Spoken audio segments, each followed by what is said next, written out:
जजमान माफ कर दीजिए जजमान, इस वीडियो को डिलीट कर दीजिए जजमान।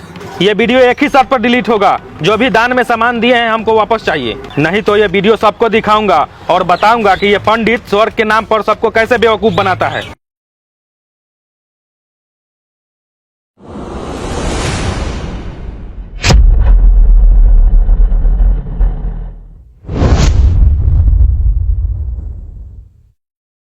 यह कहानी सिर्फ एक गांव की नहीं है, यह कहानी है उस पूरे समाज की जहां इंसान की मौत के बाद शुरू होता है स्वर्ग भेजने का धंधा। एक बेटा अपने मर चुके पिता को स्वर्ग भेजने के लिए न जाने क्या क्या दान करता है, क्योंकि उसे डर है कि कहीं उसके पिता नरक में न चले जाएं। और यही डर धर्म और आस्था के नाम पर सबसे बड़ा हथियार बन जाता है।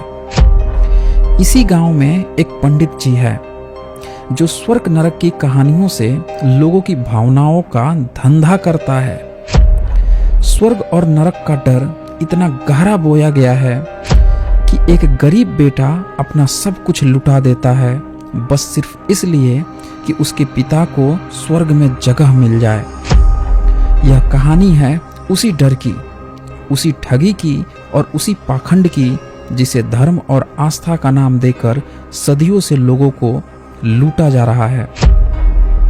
आइए इसे कहानी के माध्यम से समझते हैं।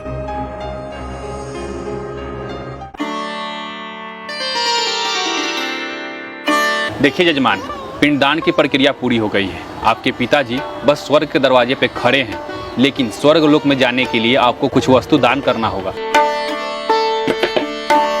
पंडित जी, वस्तु में क्या दान करना होगा? जजमान, वस्तु में आप दिल खोलकर जो हो सके दान करो, क्योंकि जो दान आप करेंगे वो वस्तु आपके पिताजी स्वर्ग में भोग करेंगे। जैसे कि आप जूता, चप्पल, छीपा, बर्तन, अन्न, हो सके तो कुछ नगद पैसा भी आप दान कर सकते हैं। ठीक है पंडित जी, आप यहाँ बैठिए, मैं सामान लेके आता हूँ। ठीक है जजमान।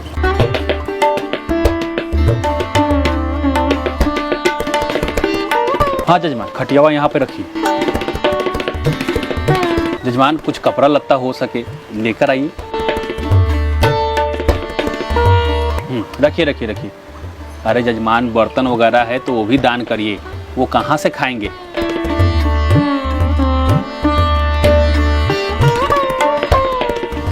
जजमान, दान बड़ा कम कर रहे हैं। अरे कम से कम अनाज वगैरह होता, फल वगैरह तो है ही नहीं यहाँ पे, क्या खाएंगे वहाँ। कम से कम आलू, प्याज, गेहूँ, चावल, दाल, ये सब भी तो दान करना चाहिए था। पंडित जी, अभी थोड़ा दिक्कत चल रहा है, धीरे धीरे सब दे देंगे। धन्य हो माता पिता जो आप जैसे बच्चों को जन्म दिया है। आपने जो वस्तु दान किया है, स्वर्ग लोक में आपके पिताजी से पाकर काफ़ी खुश होंगे और आपके लिए ऊपर से दुआ करेंगे कि आप यहाँ पे अच्छे से अपने जीवन को खुशहाल तरीके से जी सकें। प्रणाम देता। ठीक है जजमान, अभी हम चलते हैं, एक दो जगह और पूजा कराना है।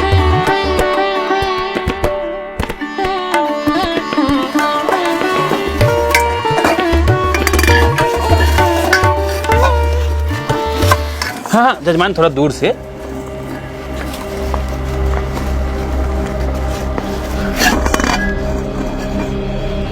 पंडित जी, बाबूजी से पूछिएगा, उन्हें किसी चीज की जरूरत होगी तो हमें बताएं। ठीक है जजमान, जरूर बताएंगे।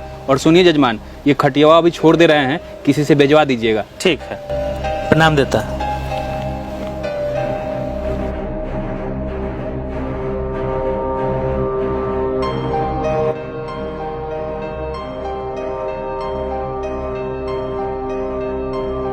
प्रणाम पंडित जी।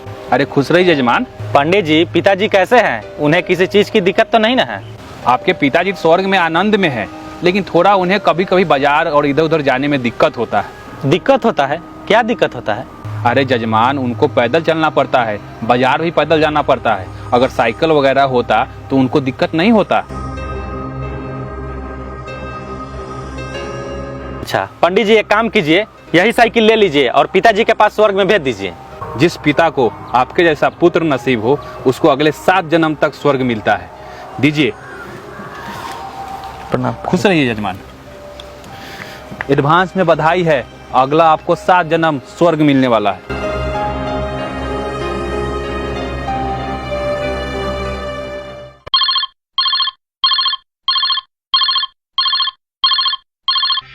हेलो। प्रणाम बाबूजी, कैसे हैं? खुश रहो बेटा, तुम कैसे हो? मैं भी ठीक हूँ पिताजी, मुझे कुछ पैसों की जरूरत है। हाँ, पैसों की जरूरत है? कितना चाहिए? अभी 1 लाख रुपए भेज दीजिए। हाँ, अरे इतने पैसों का क्या करोगे? बाबूजी, आप हमें पढ़ने के लिए अमेरिका भेजे हैं और आपको पता है कि अमेरिका कितना महंगा जगह है, तो खर्च होगा ना।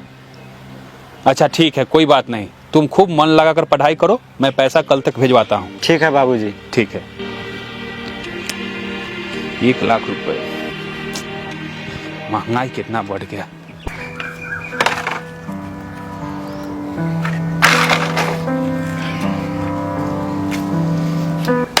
अरे ओ जजमान।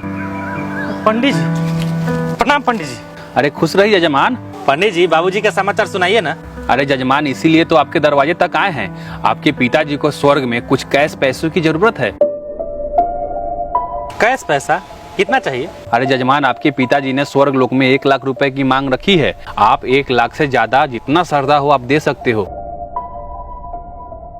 पंडित जी, अभी तो हम बथान पर हैं, घर जाकर व्यवस्था करते हैं और पैसा लेकर आते हैं। ठीक है जजमान, जल्दी करिएगा। स्वर्ग लोक में कोई किसी को उधार नहीं देता है। ऐसा न हो कि आपके पिताजी किसी परेशानी में पड़ जाएं। ठीक है पंडित जी, जल्दी प्रणाम। करिएगा।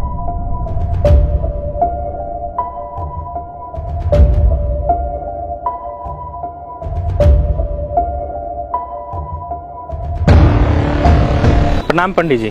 खुश रहो जजमान। ये लीजिए पैसा, मेरे पिताजी के पास स्वर्ग में भेज दीजिए। पूरा 1 लाख रुपए है ना? जी, 1 लाख रुपए है। ठीक है जजमान, स्वर्ग में भेज देंगे, जाइए।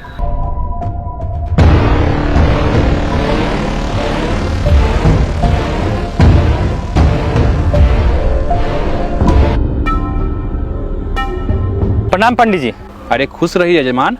पंडित जी, बाबूजी को अब कोई दिक्कत तो नहीं ना है? क्या कहें जजमान, आपके पिताजी स्वर्ग में थोड़ा कमजोर हो गए हैं। उनके अंदर शरीर में ताकत ही नहीं बन पा रही है। पंडित जी, अब इसके लिए मुझे क्या करना होगा? अरे करना क्या होगा, एक अच्छी सी दुधारू गाय दान कर दीजिए जो खूब दूध वगैरह देती हो। वो पिएंगे, उनके अंदर शक्ति और ताकत आ जाएगी। पंडित जी, अभी मेरे पास तो गाय नहीं है, लेकिन 1-2 दिन का टाइम दीजिए, हम कहीं से खरीद कर दान कर देंगे। ठीक है, थोड़ा जल्दी करिएगा।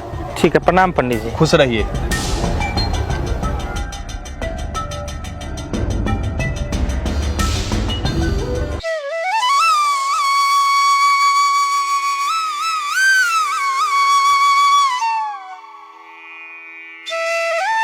पंडित जी, गाय ला दिए हैं।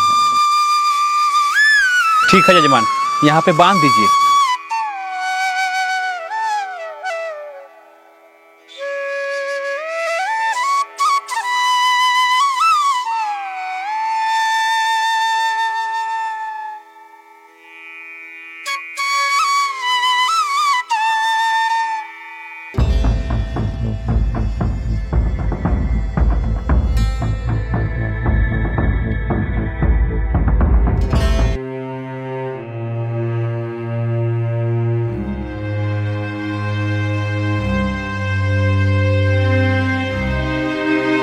क्या हुआ भूषण भाई, उदास क्यों बैठे हैं? बताओ भाई, क्या हुआ है? क्या बताऊं रघु भाई, बाबूजी को कोई दिक्कत न हो इसलिए भाग दौड़ कर रहे हैं। लेकिन भूषण भाई, आपके पिताजी तो मर चुके हैं ना? हाँ, पिताजी तो मर गए हैं, लेकिन उनको स्वर्ग में कोई दिक्कत ना हो इसलिए सब कुछ दान कर रहे हैं जो उनके काम आ सके। भूषण भाई, एक बात बताओ, किसी जिंदा व्यक्ति को स्वर्ग जाते देखा है? नहीं। क्या कोई मरा हुआ व्यक्ति स्वर्ग से वापस आया है?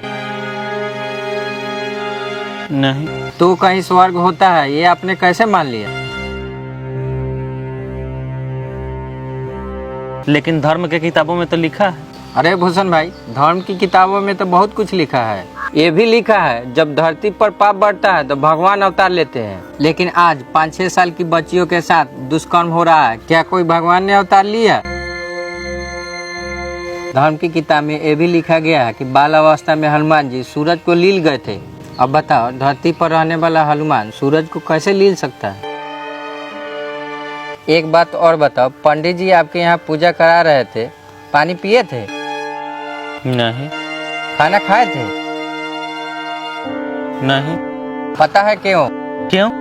क्योंकि तुम शूद्र हो, तुम्हारे छूने से वो अपवित्र हो जाएंगे।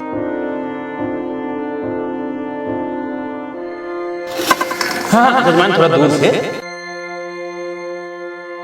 जरा सोचिए भूषण भाई, जो व्यक्ति जाति के नाम पर नफरत और घृणा करता है वो हमारे सामान को कैसे स्वर्ग भेज सकता है, जबकि कोई स्वर्ग होता ही नहीं है।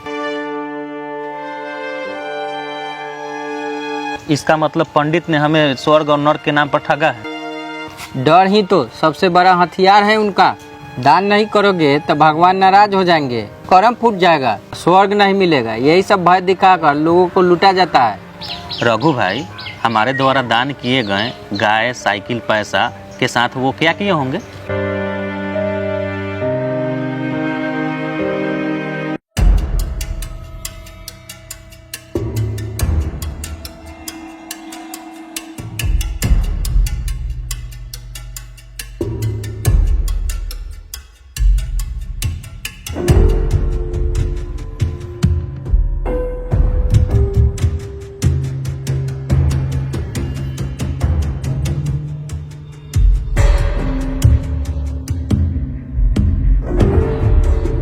रघु भाई, पंडित जी जो खटिया पर बैठे हैं वो मैंने दान किया है। ये लोग बोलते हैं दान की हुई वस्तु मृतक को स्वर्ग में मिलता है, लेकिन सच्चाई यह है कि ये लोग दान की हुई वस्तु को बेच देते हैं। पंडित जी कितना देते? 1.5 लाख रुपए लेंगे। फिर भी बहुत ज्यादा है। ज़्यादा है? ये गाय सुबह शाम मिलाकर 30 लीटर दूध देती है। आपको 1,20,000 रुपए लगा देंगे। लेना है तो लीजिए, नहीं तो छोड़ दीजिए। देखिए पंडित जी, ना आपका बात ना मेरा बात, 1 लाख रुपया देता हूँ, डील फाइनल कीजिए। ठीक है, 1 लाख रुपए दीजिए और गाय लेकर जाइए।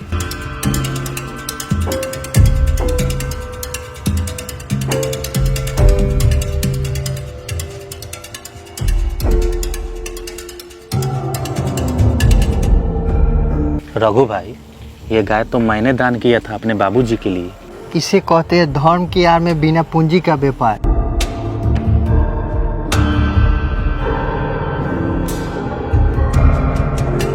रघु भाई, धैर्य से काम लीजिए भूषण भाई, आपका रुपया पैसा गाय सब वापस दिलाऊंगा, इसलिए तो वीडियो बना रहा हूँ।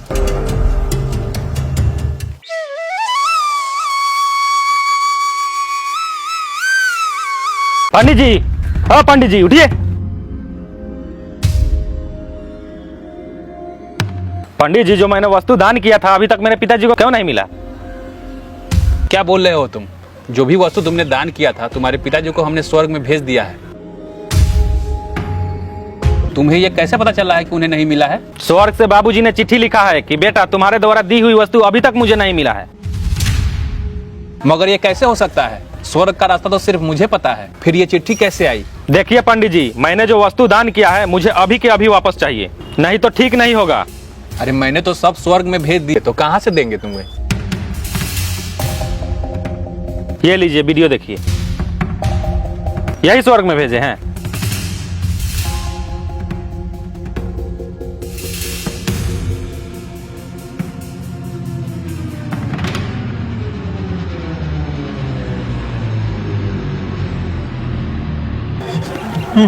जजमान, माफ कर दीजिए जजमान, इस वीडियो को डिलीट कर दीजिए जजमान। ये वीडियो एक ही शर्त पर डिलीट होगा, जो भी दान में सामान दिए हैं हमको वापस चाहिए, नहीं तो ये वीडियो सबको दिखाऊंगा और बताऊंगा कि ये पंडित स्वर्ग के नाम पर सबको कैसे बेवकूफ बनाता है और इसे बेचकर धरती पर खुद स्वर्ग भोग कर रहा है। ठीक है जजमान, मैं सब कुछ वापस कर दूंगा, लेकिन इस बात को किसी को मत बताइएगा, नहीं तो हम भूखे मर जाएंगे। आप लोग यहीं रुकिए, मैं पैसा लेकर आता हूँ।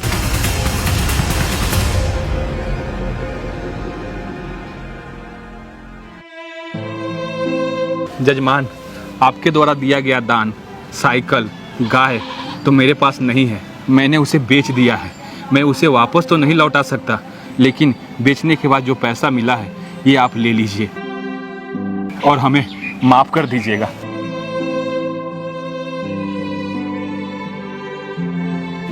रघु भाई, मेरा काम तो हो गया, बाकी भोले भाले लोग कब तक ठगाते रहेंगे? ये तो बात सही है। तो क्या करना चाहिए?